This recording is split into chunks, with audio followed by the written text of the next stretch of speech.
Hello friends.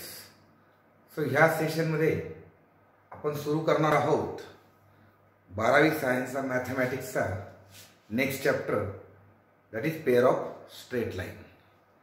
12वी सायन्सला म्हणजे तुम्हाला 11वी 12वी मिळून कोऑर्डिनेट जॉमेट्री नावाचा प्रकार आहे.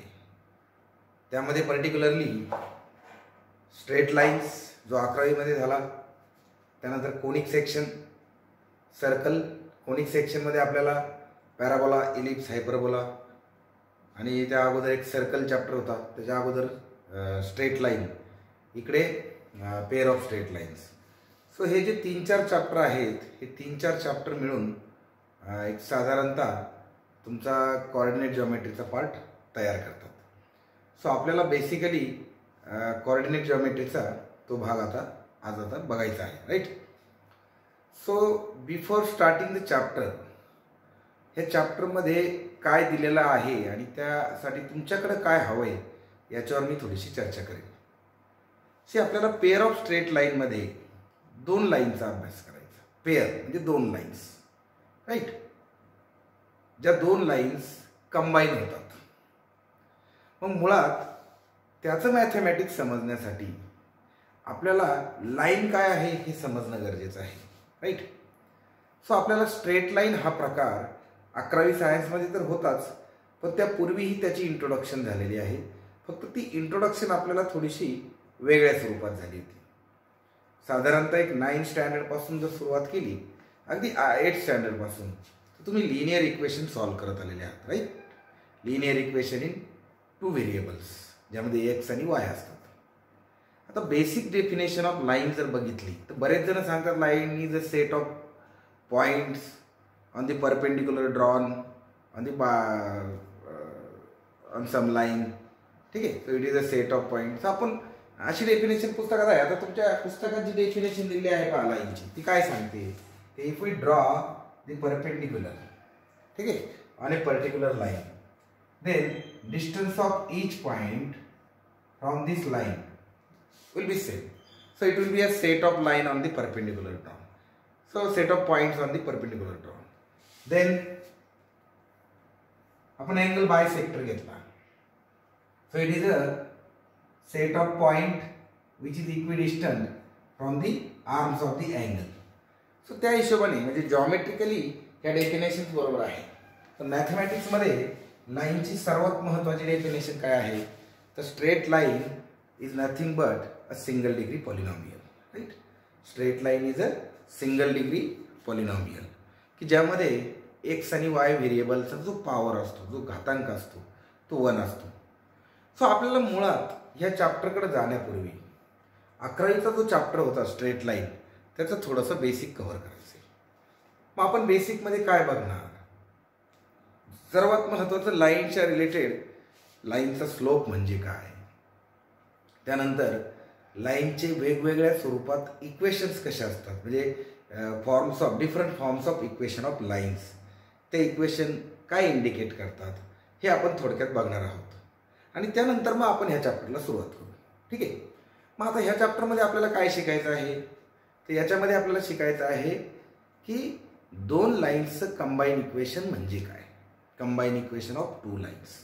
ते कंबाईन इक्वेशन कसं तयार करायचं, आणि जर आपल्याला रेडीमेड कंबाईन इक्वेशन दिलं असेल तर त्या कंबाईन इक्वेशन्समधून परत सेपरेट लाईन्स कशा तयार करायच्या, म्हणजे याचे जे बेसिक अल्टिमेट आउटपुट जे आहे ते काय असणार आहे की तुमच्याकडे 2 लाईनची इक्वेशन असतील तर त्या इक्वेशनपासून कंबाईन इक्वेशन तयार करणं, किंवा तुमच्याकडे जर कंबाईन इक्वेशन असतील तर त्या इक्वेशनपासून लाईन्स तयार करणं, हे या प्रकारचे प्रॉब्लेम्स तुम्हाला बोर्डाचे तिथे येतील. आता मी बेसिक का म्हटलं? कारण ह्या प्रोसेसमध्ये ज्यावेळेस तुम्हाला एखादं कंबाईन इक्वेशन दिलं जाईल आणि त्या कंबाईन इक्वेशनपासून तुम्हाला लाईन्स तयार करायच्या असतील, तिथे तुम्हाला बेसिकची गरज पडणार. कारण त्यावेळेस तुम्हाला 2 लाईन्स ज्या मिळवायच्या आहेत त्या संदर्भात काही जी माहिती दिलेली असेल त्या प्रॉब्लेममध्ये, त्या न्यूमरिकलमध्ये, तर त्या माहितीतून स्लोप, 2 लाईनच्या स्लोपचे रिलेशन्स वगैरे वगैरे तुम्हाला वापरावं लागते, आणि म्हणून त्या बेसिकची गरज पडते. तर त्या वेळेस मी ते बोलणार तर आहेच, पण आपण थोडासा सेशन त्या बेसिकवर सुद्धा आजच घेऊन टाकू. त्यानंतर कंबाईन इक्वेशन झाल्यानंतर आपल्याला लाईन्सचं होमोजिनियस इक्वेशन काय आहे ते बघायचं. ठीक आहे, homogeneous equation of degree 2.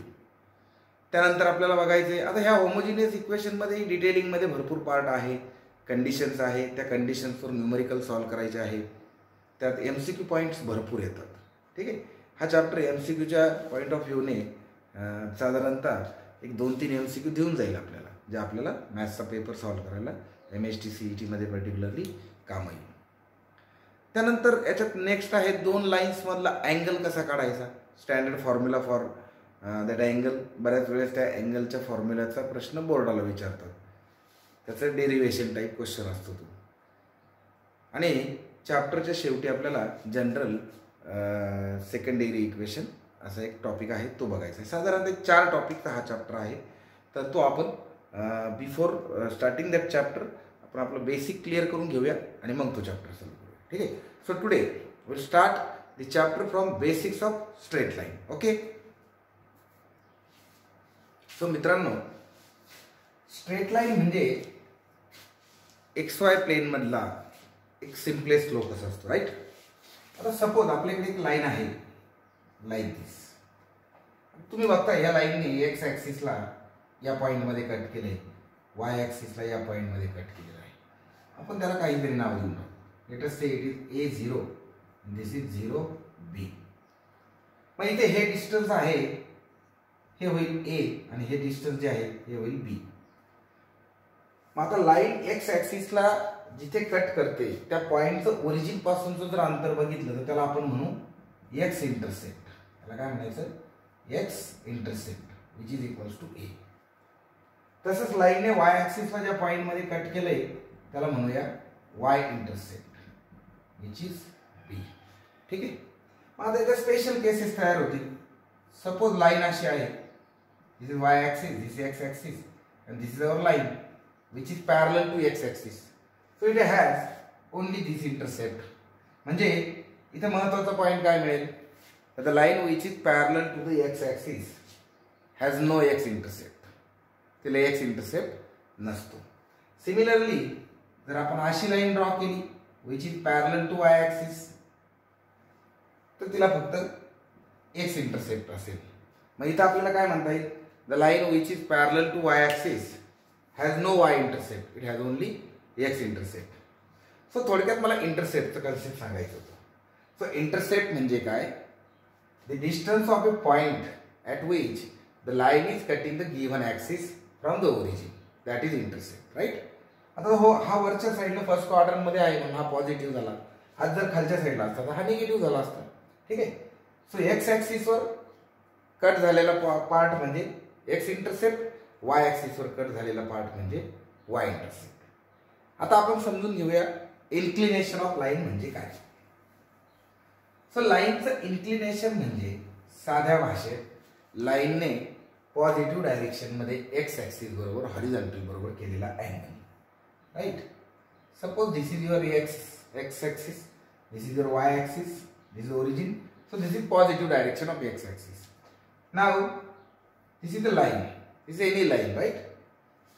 So this angle theta which is made in the positive direction, ha directed angle, inclination is a directed angle which is taken in an anti-clockwise way. So this angle is called as inclination of line, right? So line चा inclination म्हणजे काय, line ने positive direction, positive axis बरोबर किंवा लाईनने x axis बरोबर horizontal बरोबर केलेला पॉझिटिव्ह अँगल. सो आपण तो अँटी क्लॉकवाईज डायरेक्शनने मोजतो, that is what is called as inclination of line. Now let us understand slope of line. So slope of line ही टर्म आपल्या फार कामाची नाही. स्लोप ऑफ लाईन जो जनरली आपण एम ने डिनोट करतो. So slope of line is nothing but tan of the inclination of line if exist. ठीक आहे, इफ एक्झिस्ट. मी इफ एक्झिस्ट का म्हटलं, कारण लाईन जर समजा वाय ॲक्सिस आहे direct, right, line is Y axis किंवा parallel to Y axis, in that case this theta becomes 90 degree with X axis, then in such a case it doesn't exist. मग MCQ point काय, the slope of Y axis does not exist, right. It is not zero, it doesn't exist. लक्षात काय ठेवायचं, it doesn't exist. So slope is nothing but tangent of angle of inclination which exists, right? जो काही exist होईल तो tan theta आपण घ्यायचा. मग याच्यावरती आपल्याला भरपूर न्यूमेरिकल छोटे छोटे सॉल्व करता येतील. लाईक तुम्हाला दिलं the line is making an angle 30 degree with the x axis, then find it slope. So slope is m is equal to tan 30. मग आता तुमच्या नॉलेज बेसमध्ये काय पाहिजे? You should know the value of tan 30. Similarly, if it is 45, then tan 45. Similarly, if it is tan 60, you should know the tan 60. So ह्या values साठी तुम्ही जो आपण ट्रिगोनोमेट्रीचा बेसिक टेबल आहे 0 पासून तर 180 360 पर्यंत प्रत्येक अँगलची व्हॅल्यू, प्रत्येक फंक्शनची व्हॅल्यू तो टेबल तुम्ही व्यवस्थित करून ठेवा. ठीक आहे. तर स्लोपचे साधे प्रॉब्लेम कळतील. मग आता हा स्लोप फक्त tan थीटाच्या स्वरूपात काढता येईल का? तर असं काही नाही. We can find out slope in terms of coordinates also, right. मग त्यासाठी आपल्याला दोन कोऑर्डिनेट्स कन्सिडर करावे लागतील. So let us consider two coordinates on a line. आपल्याकडे एक लाईन आहे अशी, दोन कोऑर्डिनेट्स आहे आपल्याकडे a x1 y1, दोन पॉइंट्स आहेत b x2 y2. आता ही जी लाईन आहे which is passing through AB, इचा स्लोप आपल्याला काढता येईल m is equal to difference between y coordinates divided by difference between x coordinates. से असं का घेतलं मी ते पहा. समजा मी हा ट्रायंगल कंप्लीट केला. Now this is right angle triangle. This angle is theta which is nothing but inclination. आता याची समोरची बाजू जर बघितली तर ती काय येणार आहे? y. आणि याची लगतची बाजू ॲडजसंट साइड घेतली ती काय येणार आहे? x. So tan ची डेफिनेशन काय? tan is equal to y upon x.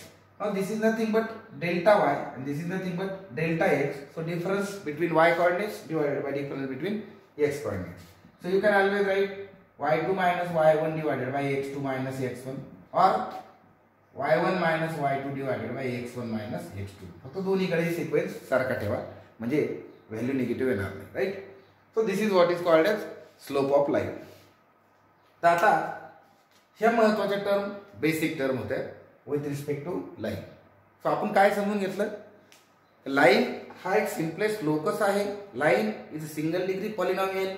In other definitions, if you consider ray that is angle bisector of a angle, then it is also a straight line because it is at equidistant from the each and every point on it is equidistant from the arms. So that is also definition of line. And then inclination of line काय आहे, slope of line काय आहे, त्यानंतर लाईनने केलेले intercepts काय आहे, हे टर्मिनॉलॉजी तुम्हाला लक्षात राहिले पाहिजे. ठीक आहे. मग आता आपण नेक्स्ट बघणार आहोत ह्या लाईनचे वेगवेगळे equations. See equation of line represent it is the mathematical expression which represents the line. म्हणजे आपण सुरुवातीला इक्वेशन शिकलो, त्यानंतर लाईन शिकलो. आता लाईनचे परत आपण इक्वेशन शिकणार so that we can deal with the various things in pair of straight lines, right? So let us see the equation. So आपण आता बघितलं slope of line is nothing but m is equal to tan theta or m is equal to y2 minus y1 divided by x2 minus x1. So another application of slope is in derivative. Slope is nothing but derivative also. ठीक आहे, आपण त्याच्याकडे नंतर बघणार आहोत. ना या स्लोपच्या बाबतीत दोन महत्त्वाचे गोष्टी लक्षात ठेवा. As we are going to deal with pair of lines, म्हणून आपल्याला दोन लाईनच्या स्लोपमधले स्लोपपासून काही रिलेशन्स, काही स्टँडर्ड गोष्टी डेव्हलप करतात. सपोज आपल्याकडे दोन प्रकारच्या लाईन्स आहेत, एक तर परपेंडिक्युलर आणि पॅरलल. दोन लाईन्स आहेत ज्या एकमेकांना परपेंडिक्युलर आहेत आणि ज्या एकमेकांना पॅरलल आहेत, राईट. सो अशा दोन लाईन्स आपल्याकडे आहेत. सो ज्यावेळेस दोन लाईन्स एकमेकांना परपेंडिक्युलर असतात, समजा याचा स्लोप आहे m1, याचा स्लोप आहे m2, तर आपल्याला माहिती आहे पहिला point m1 into m2 is equal to -1. So हे लक्षात ठेवा. दोन लाईन्स जर एकमेकांना परपेंडिक्युलर असतील तर त्याच्या स्लोपचा गुणाकार, त्याच्या स्लोपचं मल्टिप्लिकेशन -1 येतं. आणि दुसरीकडे जर दोन लाईन्स एकमेकांना पॅरलल असतील तर त्या दोघांचे स्लोप कसे असतात? सारखे. So we can use this relation to solve many problems. So this is important point about slope. Now let us understand the various equations of line. So lines मध्ये सर्वात पहिले आपल्याकडे स्टँडर्ड आहेत axis, x axis, y axis. So equation of x axis is y equals to 0 and equation of y axis is x is equal to 0. हे दोन महत्वाचे लक्षात ठेवा. x axis चे इक्वेशन आहे y is equal to 0 आणि y axis चे equation आहे x is equal to 0. Then let us understand now the first form of equation of line, that is point slope form. Point slope form. ठीक आहे. आता point slope form कधी वापरायचा? Suppose आपल्याकडे एक line आहे, त्या लाईनवर एक पॉइंट आहे आपल्याला माहिती असलेला x1 y1 आणि त्या लाईनचा आपल्याला स्लोप माहिती आहे somehow by knowing the inclination or by some other method or by the available information. तो दिलेला आहे असं समजा. आता लाईनचा स्लोप आहे समजा m, लाईनवरचा पॉइंट आहे a x1 y1, लाईनवरचा जनरल पॉइंट घेतला आपण p x y. सो आपण इथे ट्रायंगल तयार करून तो पॉइंट स्लोप फॉर्म ऑब्टेन करू शकतो. आता आपल्याला इथे फायनल फॉर्म लागतो to use in a future. So point slope form काय सांगतोय? जर तुमच्याकडे स्लोप अवेलेबल आहे, पॉइंट अवेलेबल आहे, तर पॉइंट स्लोप फॉर्म काय सांगणार? y minus y1 is equals to m into x minus x1. यामध्ये तुम्ही x1 y1 ची किंमती टाकल्या, स्लोपची किंमत टाकली का तुम्हाला लाईनचे इक्वेशन तयार करता येईल आणि त्याला जनरल फॉर्म मध्ये लिहिता येईल. तो जनरल फॉर्म मी इथे लिहून ठेवतो. ax plus by plus c is equal to 0. This is general form of line. हे सगळे फॉर्म आपल्याला या इक्वेशन मध्ये अरेंज करता येतात आणि व्यवहारात आपण लाईन्स याच्यामध्ये या स्वरूपात मांडत असतो. सो या स्वरूपातून या स्वरूपात येता येईल ते तुम्हाला नंबर ऑफ ट्रायल्स आता करायचे आहेत. मग हा झाला पहिला point slope form. Now let us understand the second form of line, equation of line, and that is second form of equation of line is slope intercept form. Slope intercept form. Suppose आपल्याकडे एक line आहे अशी, त्याचा y intersect c आहे, slope m आहे. So आपण y is equal to mx plus c असा तो फॉर्म लिहू शकतो. सो स्ट्रेट वे आपण काय लिहिलं? y is equal to mx plus c.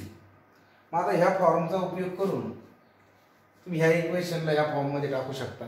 Like मी हे इक्वेशन घेतलं ax plus by plus c is equal to 0. मला आता त्याला स्लोप इंटरसेप्ट फॉर्म मध्ये लिहायचे. माझा हेतू काही पण असू शकतो त्याच्या मागचा. मी काय करणार? by is equal to minus ax minus c. Therefore y is equal to minus a by b into x minus c by b. ठीक आहे. सो आता y is equal to mx, तिथं आलं minus a by b x आणि इधर plus c च्या ऐवजी झालं मायनस c बाय b. यातून मला इनपुट काय मिळालं? त्या लाईनचा स्लोप काय? m is equal to minus a by b आणि y इंटरसेप्ट काय आला? y intercept is equal to minus c by b. ठीक आहे. सो हे मला युजफुल आहे, याचा मी उपयोग करू शकतो. तर आपल्याला कुठलीही एक लाईन दिलेली असेल आणि तिचा स्लोप जर काढायचा असेल तर मायनस a बाय b करायचं. a म्हणजे काय? x चा कोइफिशियंट आणि b म्हणजे काय? y चा कोइफिशियंट. y इंटरसेप्ट काढायचा असेल तर मायनस c बाय b. ध्यानात राहत नसेल तर use this method, right. So this is slope intercept form. आता ही लाईन जर ओरिजिन मधून जात असेल तर इक्वेशन होईल y is equal to mx plus c चा विषय राहत नाही. आता हीच लाईन जर अशी असेल म्हणजे it has X intercept, let us say आता हा b घेतला मी तर तिथं y is equal to mx plus c लिहिला, इथे x is equal to my plus b लिहू आपण. So this is again slope intercept form. Only thing we have use x intercept. So this is equation of line in two different forms. आता next form आहे two point form. So next form is two point form.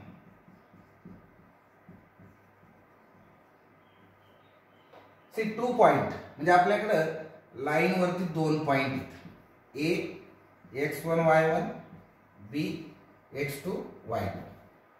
मग आता या ठिकाणी equation of line कसं लिहिता येईल?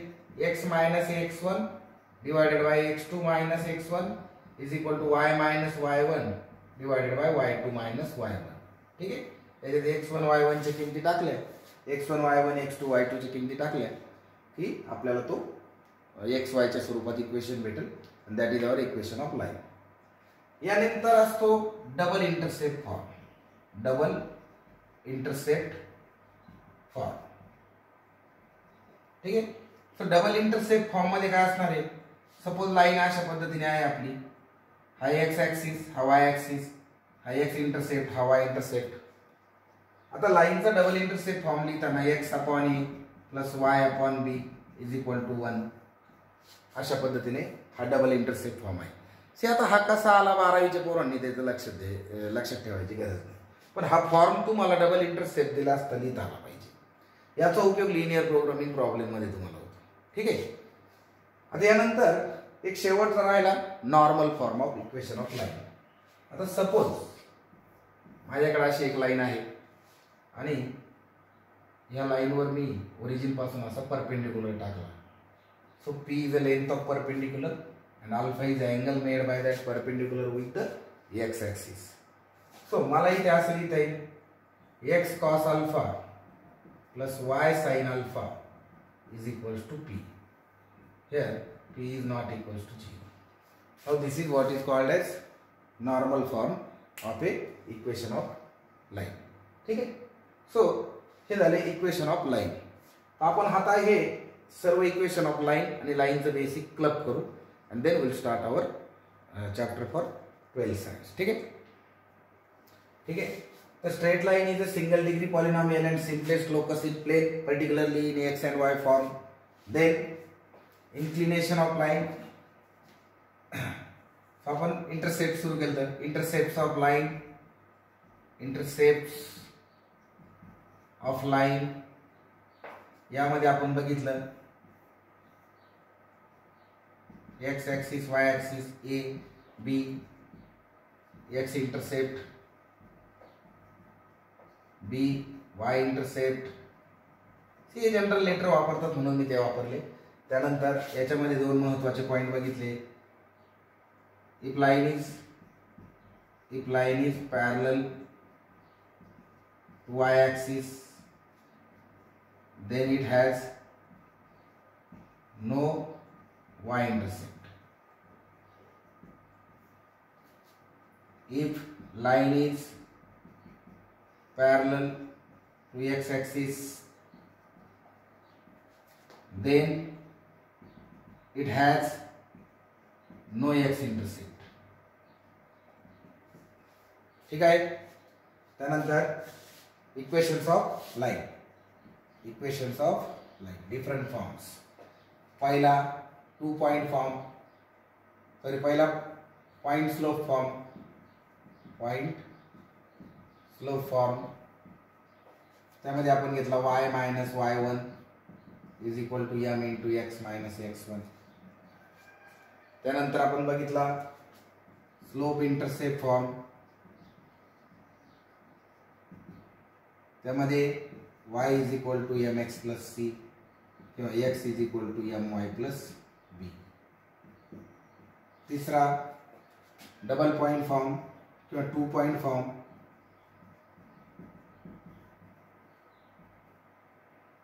x minus x1 upon x2 minus x1 is equal to y minus y1 upon y2 minus y1. Then double intercept form. So x upon a plus y upon b is equal to 1. Then normal form. Normal form मध्ये आपण लिहिलं x into cos alpha plus y into sin alpha is equal to p. General form.